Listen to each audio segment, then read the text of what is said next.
বন্ধুরা আসুন দেখুন আজকে পটলের তেল ঝাল বানিয়েছি। কিভাবে বানাচ্ছি দেখে নিন, দেখে নিয়ে করবেন, করে খেয়ে দেখবেন কেমন লাগে। বন্ধুরা দেখুন আজকে আমি কি রান্না করছি। এই যে পটলের ঝাল করব, সর্ষে কাঁচা লঙ্কা এই যে পেস্ট করে রেখেছি, কালো জিরে ফোড়ন দিয়ে আগে পটলগুলো ভেজে নিয়ে তারপরে মশলা দেওয়া হবে। আগে পটলগুলো ভেজে নিচ্ছি। তেল গরম হয়ে গেছে।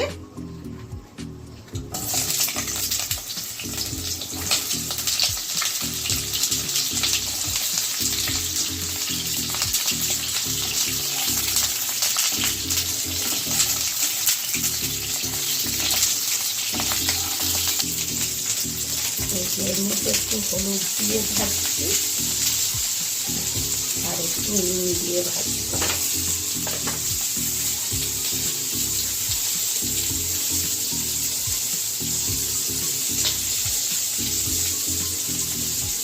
পরিমাণ মতো নুন দিলাম, দিয়ে এটাকে বেশ ভালো করে ভেজে নিতে হবে।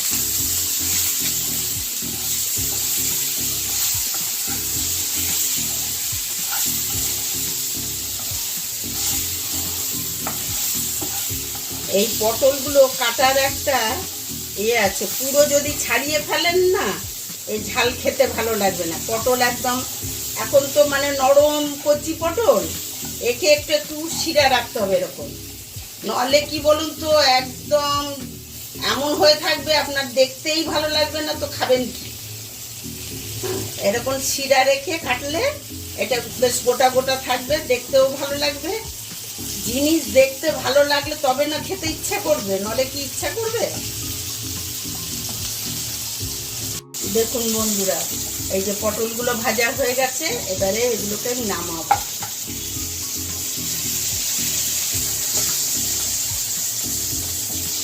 এখন তো নরম পটল, আর দুদিন পরে বড় বড় পটল, বেশ মাছের মতো বড় বড় পটল বেরোবে, তখন এই পটলের ঝালটা বেশ গোটা গোটা পটলগুলো একদম থাকবে, তখন খেতে মানে দেখতেও সুন্দর লাগবে, খেতে তো একই লাগবে কিন্তু দেখতে সুন্দর লাগবে। একটু কালো জিরে ফোড়ন দিচ্ছি,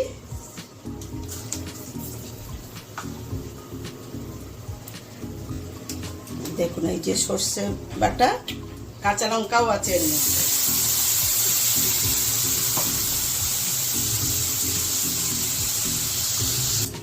দেখুন হলুদ দিয়ে ভাজা আছে, আর হলুদ দেব না, কাঁচা লঙ্কাও বাটা আছে, আমি একটু গুঁড়ো লঙ্কা দিচ্ছি, কিন্তু এটা একটু ঝালঝালি বেশি ভালো লাগবে। আপনারা কে কেমন খান সেরকম বুঝে লঙ্কাটা দেবেন।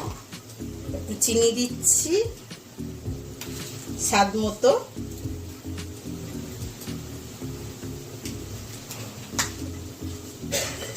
নুনটাও চেখে দেখে তারপরে নুন দেবেন। এবারে এর মধ্যে আমি পটলগুলো দেব।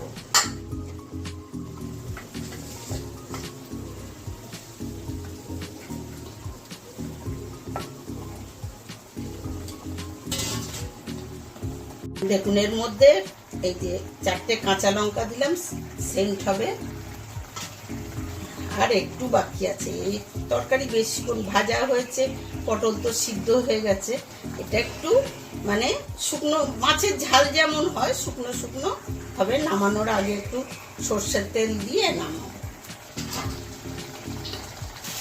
এবারে উপর থেকে একটু কাঁচা সর্ষের তেল, যেমন মাছের ঝালে দেয়, কাঁচা সর্ষের তেলের বেশ একটা সেন্ট হবে, সেরকম দিয়ে দিলাম। এবারে হয়ে গেছে, এবারে আমার পটলের ঝাল হয়ে গেছে, নামাবো। এবারে আপনারা দেখুন কেমন সুন্দর লাগছে, আপনারা রান্না করবেন, করে আমার ভিডিওটা দেখবেন, আর লাইক শেয়ার করবেন, আর চ্যানেলটাকে সাবস্ক্রাইব করবেন।